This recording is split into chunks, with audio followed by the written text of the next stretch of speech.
Hi there, Robert Wolf here with Terra Firma Business and Financial Consultants. So this video is going to be about what we call economic termites. What's an economic termite? Well, before we dive into what that is, let's just talk about termites in general. What is a termite? That's right. It's a little bug that eats away at your wood, right? Eats away at your porch, your house, or whatever the case may be, right? Now, when do you know you have a termite problem? That's right. When the damage has already been done. You've either seen the dust at the bottom of the foot of the wall, or you may have walked around the corner, accidentally kicked the corner of the porch, and wood chips off, and you realize you have a problem. Now, these little boogers, these termites, what's interesting about them is that they're so smart, and they're designed to where they just eat the inside of the wood and rarely touch the outside of the wood. And so from the outside, everything looks great.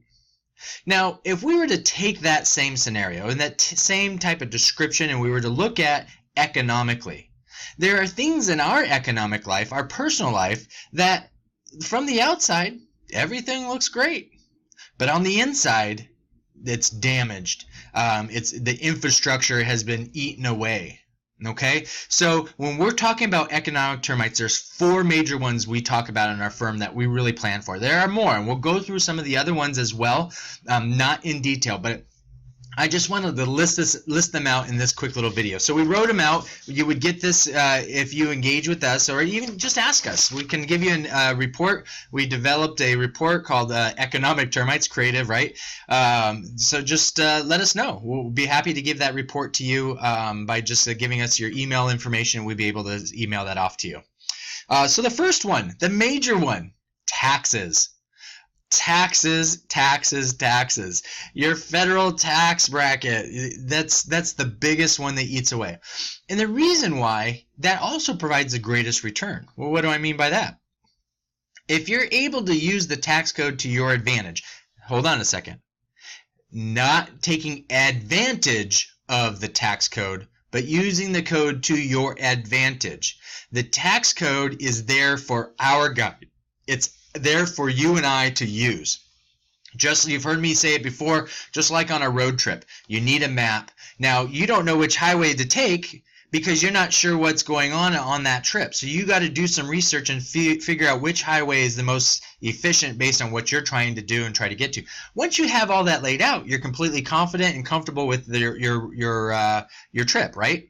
So the same thing with the tax code. The IRS gives us guides. They give us code. They list them out for us. They give us descriptions of what we can and cannot do. It's there for us, but they're not going to tell us how to do it. That's our responsibility. So that's why we hire professionals like a CPA or a enrolled agent. But you've also found out that everybody in the tax world has a certain specialty. So with our firm, what we do is we like to look at taxes first, because if we can save $1 in taxes, depending on what tax bracket you're in, that's your rate of return. So if you're in a 24% tax bracket and we saved you from paying $1 in taxes, that's a 24% rate of return. So that's very, very important to us in the practice and developing a financial fortress, if you will. Okay, so that's the first one, taxes. The second one, inflation. This is an area that most people just completely ignore. I know in the financial world we all talk about inflation, but we as consumers completely ignore it. We know costs of goods are going to go up.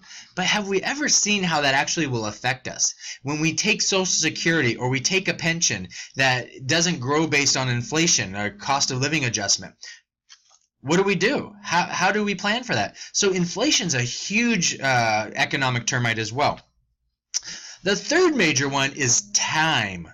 Time. Where can we ever get it back? No. So based on our plan, what do? We have to understand the time of things, not necessarily our time, what our age expectancy, and that's important to know as well in the overall planning, but just time in general. If this bucket of money has a particular time, or I have a house and I need it to appreciate, anything we're talking about asset wise economically has a time to it.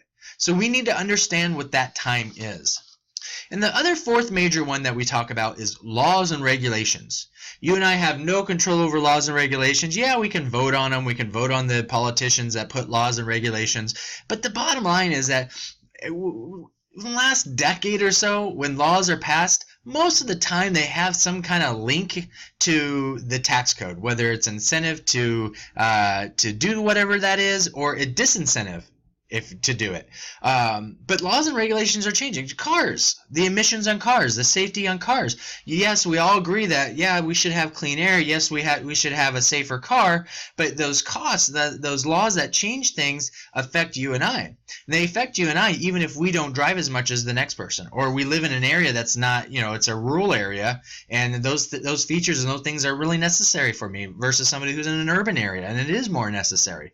But either way, it affects us. So we have to understand those. So those are the four major ones: taxes, inflation, time, laws and regulations. Now the other sub-economic termites that we write down is interest rates. Up, down, depends on which side you're on. If you have a lot of debt, you don't want interest rates to go up. If you have a lot of assets and a lot of money that are based on interest rates, well, maybe you do want it to go up. Okay? Procrastination. We're all guilty of procrastination, so I don't need to explain that. Procrastination is a big economic termite. Just running out of money, right? Not planning appropriately. What do I do? Asset drawdown. Now, this doesn't mean losing money in the markets or the value of my house went down. That's not what we're talking about. When we're talking about asset drawdown in our firm, what we're talking about is you're distributing assets, but your assets aren't accumulating at the same rate or greater than what you're distributing. So you're actually drawing down your own asset to live off of for whatever purpose it is. Okay? That's an important one as well. Then now, market volatility. How does market volatility affect me in my plan? Now, we hear most of the time when we're talking about market volatility, most of the time we automatically think the stock market, right? No, what we're talking about economic volatility. So it could be anything. Any asset that has the potential to have some type of volatility. We hear about the stock market because it tends to be more volatile, but we look at all assets and what historically they have done.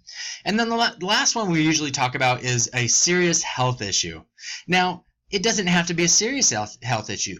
It can be an accumulation of health issues that affect you. It could be if you're a married couple, one spouse, the husband has a health issue.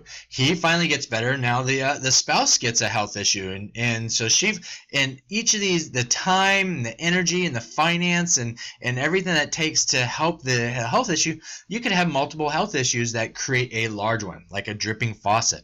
So these are the economic termites that we really focus on in our firm. Like I said, there's other ones that we can discuss based on your situation, but that kind of gives you a good idea of kind of our thought process. So anyways, it was great talking to you. Thank you for the time on this video, and we'll chat with you soon.